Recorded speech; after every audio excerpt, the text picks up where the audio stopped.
Welcome back. And if you tuned in late today, we are celebrating 80 years of Miracle Hill Ministries. And quickly, I'll say Sandy Furnell is here, Lynsie Crespo is here, and Jim Harrison, all on behalf of Miracle Hill. And you're having a gala of 80 years. And what you have accomplished and the lives you have touched in those 80 years, nobody could count. It's just fabulous. Congratulations. Thank you. Now, this event is coming up when? March 21st. March 21st. That's right. And it's going to be a big event. It is. It's going to be a very big event. And It's our anybody first could gala. come. Anyone can come. Okay. It's $25 per person. And they can register at miraclehill.org/gala.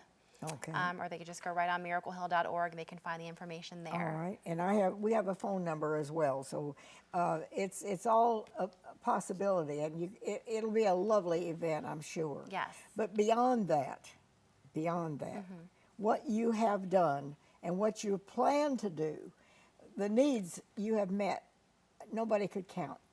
You know, one of our big things that we're super excited about and that we're celebrating is the growth in our foster care program. We currently have over 220 foster families that we've recruited, and they're now licensed and ready to go. But we have a big goal. We would love to see 300 foster families by this summer, and we want to keep that number going. So the need is there for people to take in children. That's right. There are hundreds, literally hundreds of kids in the upstate who still need foster families. These are kids who've been removed from their homes. That's so sad. So we are definitely on a big push to try to help that need. And so Miracle Hill is kind of leading the way in that. Okay, now when you say these children have been removed from their homes, what does that mean? The Department of Social Services, if they've had to remove the children from the home because of abuse or neglect, so that the parents are no longer able to care for them, then they have to go into the foster care system, and then that's when they need somebody to take care of them temporarily. And so that's how kids often end up in a children's home, or they end up in a foster home. So this is a temporary, it is not like a permanent adoption. Correct. Foster care is temporary, although some people do end up adopting the kids that they foster, but that's not the case. That's not why they're fostering. So, well, if someone out there would like to know more about this, what do they have to do to become a foster parent? when you decide that you want to get a taste of foster parenting, definitely come to one of our information sessions. We do the information sessions every month at Miracle Hill. Okay. And so people can go online to our website at miraclehill.org and look at the foster care section, and they can fill out an inquiry form online. And then that will put them in touch with our foster care director, who can then establish a time for them, and they can be a part of one of those information sessions.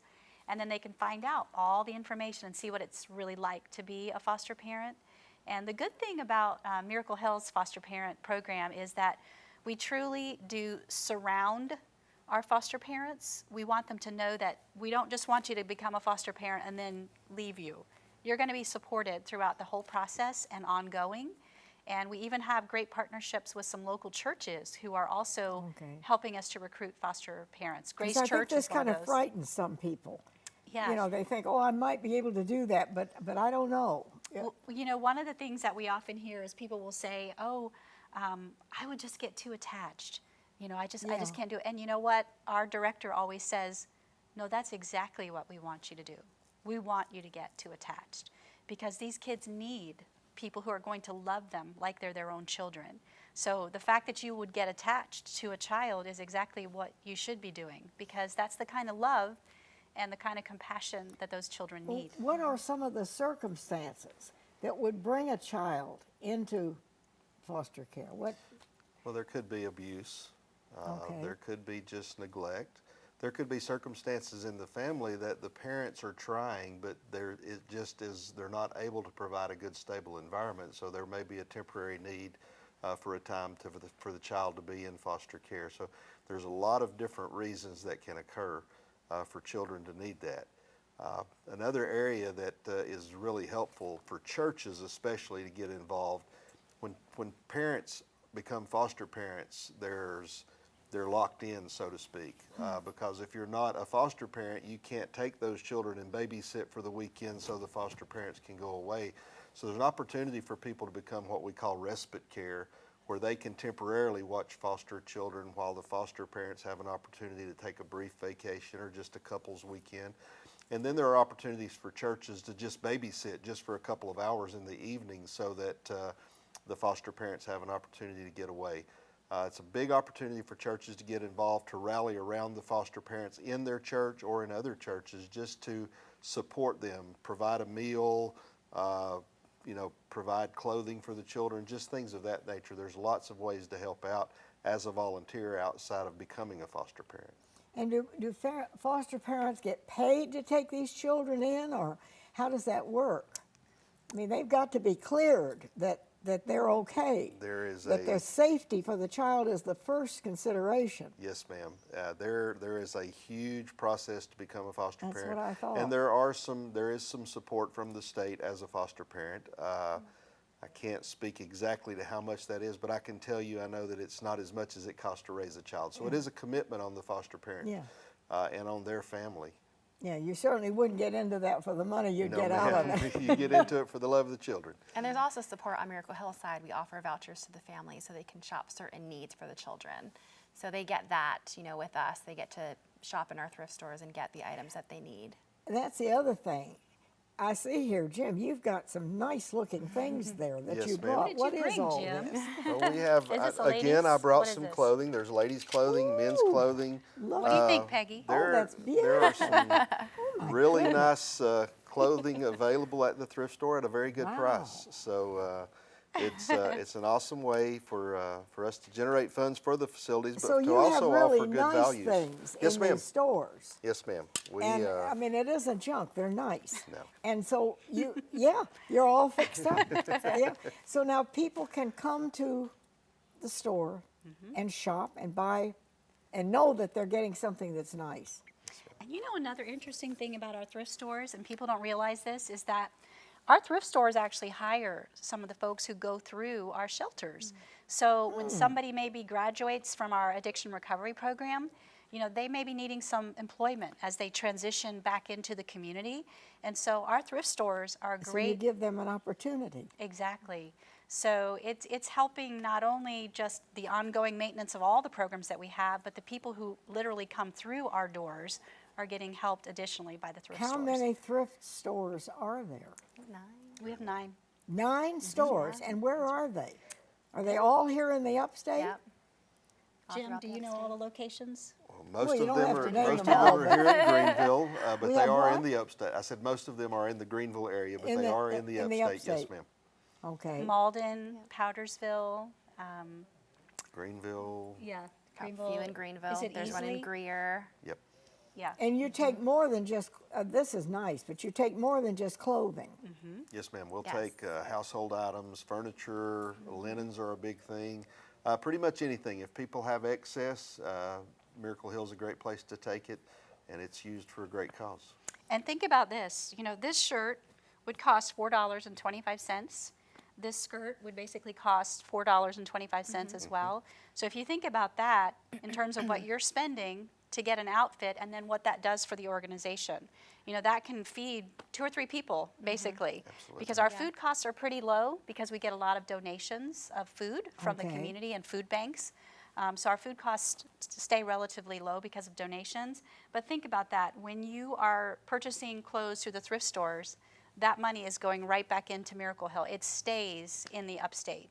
It's not going anywhere else. It's going right back into this community. And you have nice things. It isn't junk. No, ma'am. I can It's attest nice. to that. No junk. Yeah. So actually, a lot of people enjoy.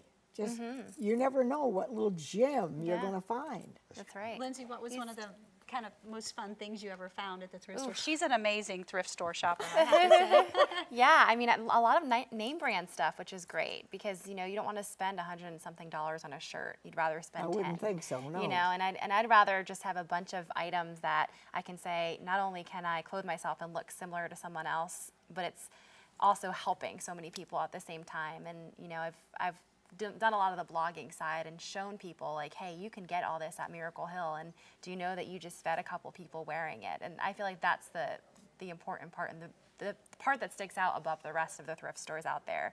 We can all go thrift shopping at the other local chains, but it's not the same. You can't visually see in the upstate what their chain is doing, like Miracle Hill.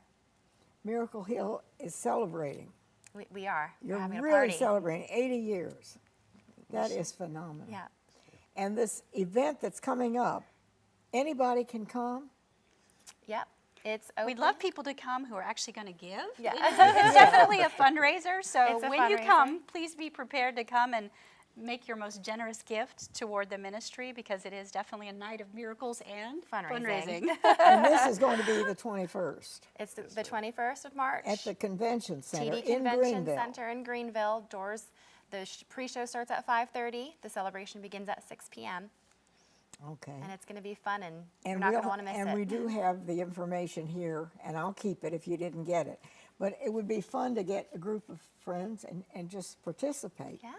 And you know what's exciting about an event like this? It is often the first step. It's the first entry point for people to get a taste of what Miracle Hill is all about. Because when you come to an event like that, you're going to hear stories of lives that have been changed.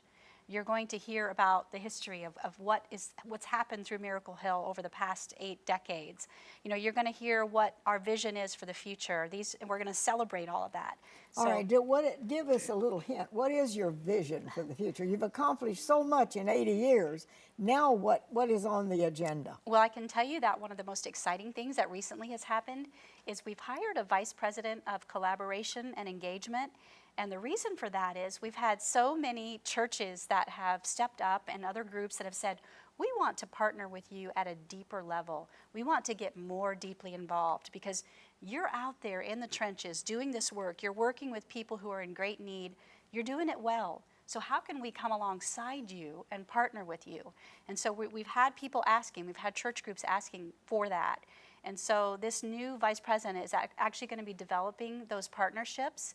You know, like I said, with foster care, we've had churches that have literally said, we will help pay a salary for one of your foster care workers so that you can grow your program. Those are the kinds of collaborations that are happening. I think of organizations in the community, like, for example, Greenville Literacy Association. Yes. We have a partnership with them where they come in and we share a staff member with them as well. And they come in and they help provide educational services for the guests in our homeless shelters, so that if there's somebody in there who needs to get their GED or their work everybody keys. benefits Exactly. by So- working together. Absolutely. So that is huge on our agenda for the next year. So you work with all other people in the community to make life better for those people that maybe have had some hard times. We And do. I mean, Jim, I think you could probably testify already to how many churches have just come alongside. Absolutely. You've And had First Pres. Big came with- success. First Presbyterian is big. Yeah. We've developed a partnership, and First Pres already has mapped out for the year the things that they're going to support. downtown Greenville. Yeah. Downtown Greenville, Okay. yes, ma'am. So it's important to have churches involved, because first and foremost, our mission is to share the gospel of Jesus Christ with our guests and to give them the hope that lies in Jesus. So having churches a part of that is very important, because Sandy mentioned having mentors and others that can help coach our guests. Okay. We also need folks that can preach the gospel to our guests and teach Bible studies and things of that nature. So churches are very important to what we do. So it's endless. What we can all get involved in some way. And if you didn't get the information, I'll keep it here. But Miracle Hill is celebrating 80 years, and they're looking forward to another great future and reaching out to people to help. And that's what it's all about. God bless you for what you're doing. Miracle Thank you. Hill Ministries 80 years celebration. And we can all get involved. Wherever you are, be safe, be happy, and we'll see you next time.